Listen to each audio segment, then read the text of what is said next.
véritable volonté de détruire les grilles de Buckingham Palace ou samedi un peu trop arrosé? Un homme est entré en collision avec les imposantes grilles dorées qui entourent le palais situé dans le centre de Londres. Arrêté, il fait actuellement l'objet d'une enquête.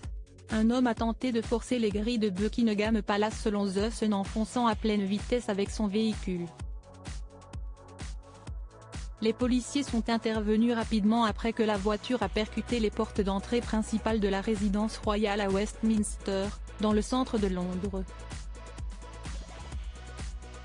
Des images diffusées sur les réseaux sociaux montrent des policiers armés encerclant l'automobiliste, à genoux, lui criant « Gardez les mains sur la tête ».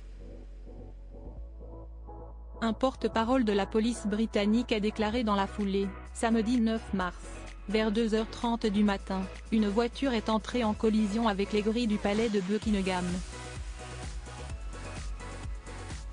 Des officiers armés ont arrêté un homme sur les lieux, soupçonné d'avoir commis des dommages criminels.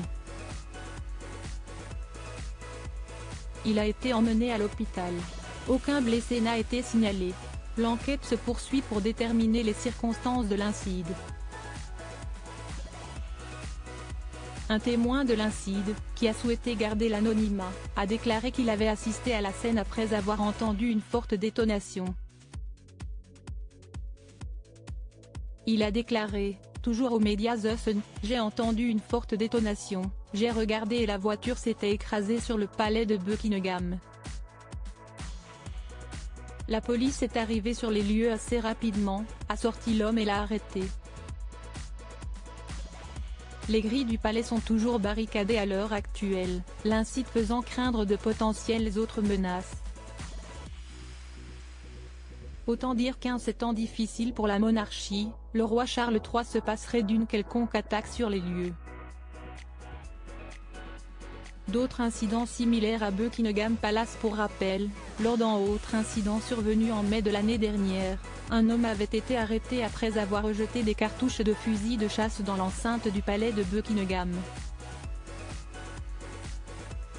David Hubé, 60 ans, affirmait à l'époque vouloir tuer le roi.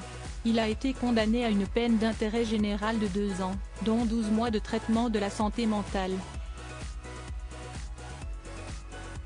En juillet 2023, un homme s'était également menotté aux grilles de la résidence principale de la famille royale, déclenchant une intervention urgente de la police.